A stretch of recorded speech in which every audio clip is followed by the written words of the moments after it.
Alguna vez te has preguntado como una sola bala pudo decidir una guerra que cambiaría el mundo para siempre?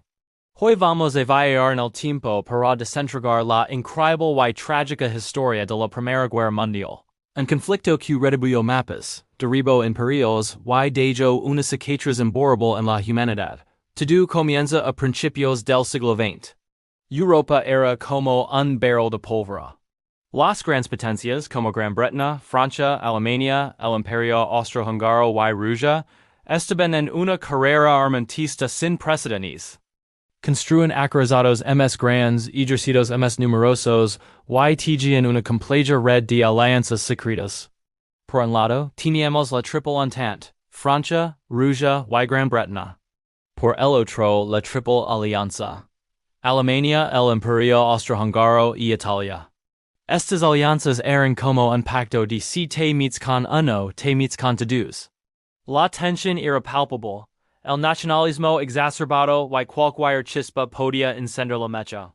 Esa chispa llegó el 28 de junio de 1914, en la ciudad de Sarajevo.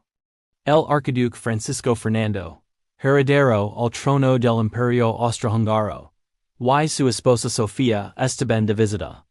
Mientras recorrían la ciudad en un coche descapotable, un joven nacionalista serbio llamado Gavrilo Princip se acercó y les disparó, acabando con sus vidas. Este asesinato fue el detonante que Europa esperaba. Austria-Hungría, furiosa, culpó a Serbia del atentado y le lanzó un ultimátum imposible de cumplir. Cuando Serbia se negó a aceptar todas las condiciones, Austria-Hungría le declaró la guerra el 28 de julio. Aquellos donde el sistema de alianzas entró en juego y provocó un efecto dominó devastador. Rusia, que se veía como la protectora de los pueblos eslavos como los serbios, movilizó su ejército para defender a Serbia. Alemania, aliada de Austria-Hungría, vio la movilización rusa como una amenaza directa y le declaró la guerra a Rusia. Como Francia era aliada de Rusia, Alemania también le declaró la guerra a Francia.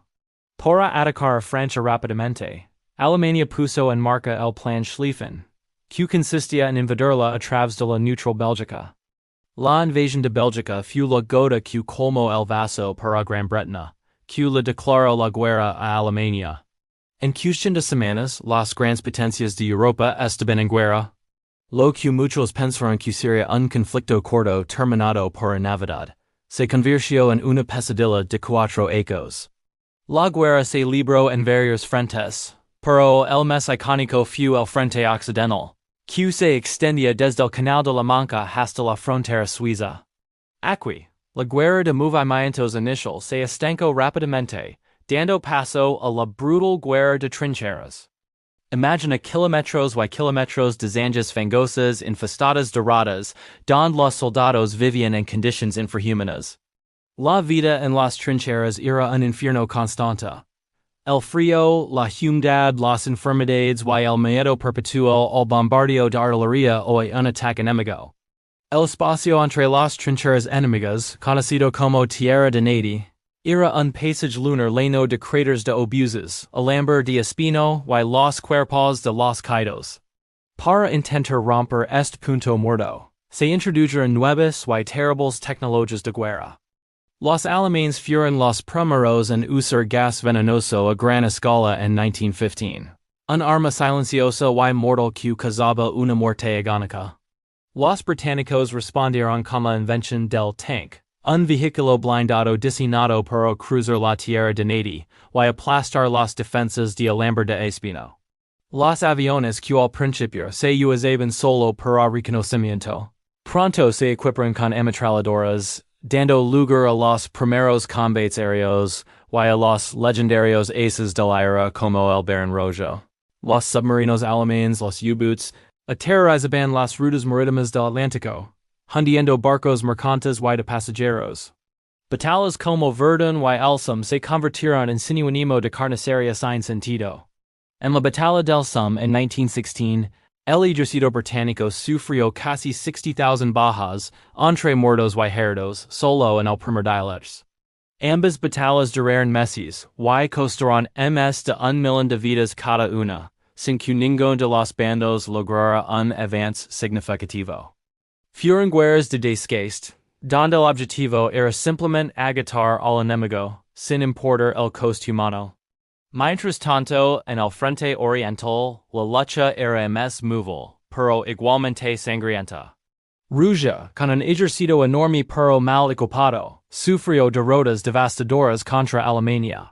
Las enormes pérdidas y la escasez de alimentos y combustible en el frente interno llevaron al colapso del régimen zarista.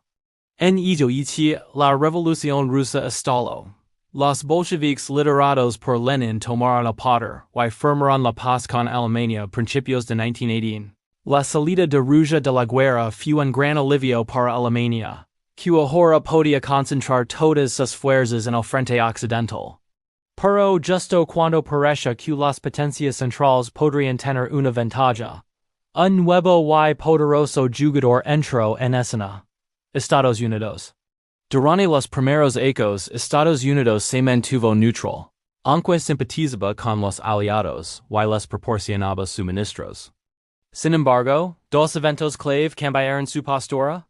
Primero, la reanudación de la guerra submarina sin restricciones por parte de Alemania, que hundió varios barcos estadounidenses. Y segundo, la intercepción del telegrama Zimmerman, un mensaje secreto en el que Alemania proponía una alianza militar México contra Estados Unidos. La indignación pública fue enorme, y en abril de 1917, el presidente Woodrow Wilson declaró la guerra a Alemania.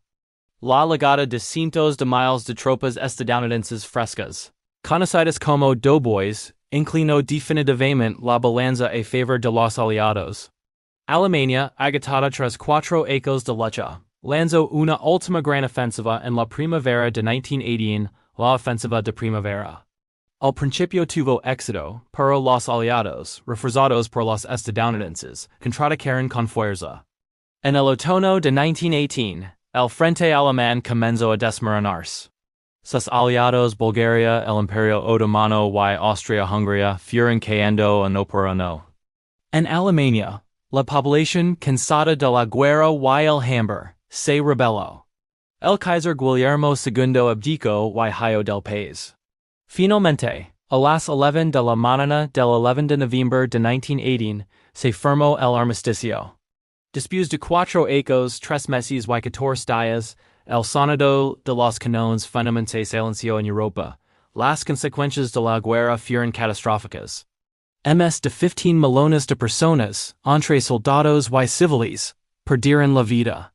Imperios que habían existido durante siglos, como el austrohúngaro, el otomano, el ruso y el alemán, desaparecieron.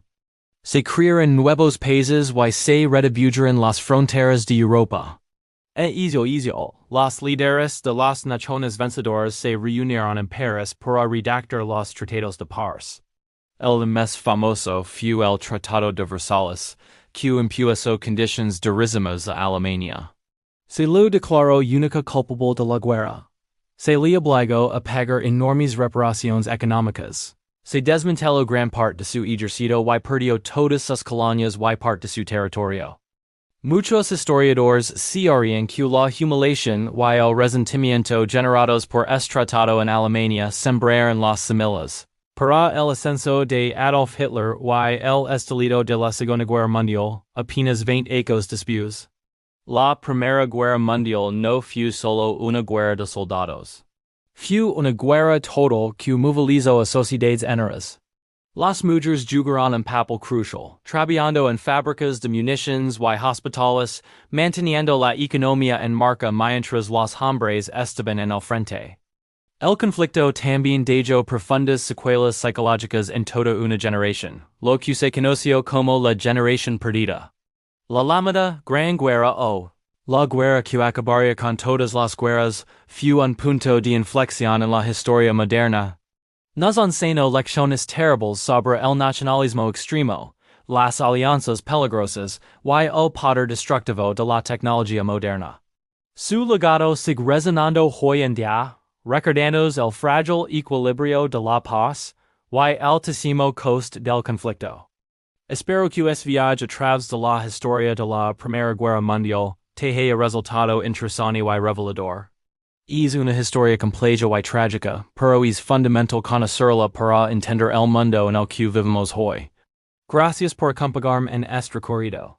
Si te ha gustado el video, no olvides darle a like, suscribir al canal y activar la campanita para no perderte nuestros próximos episodios. Hasta la próxima.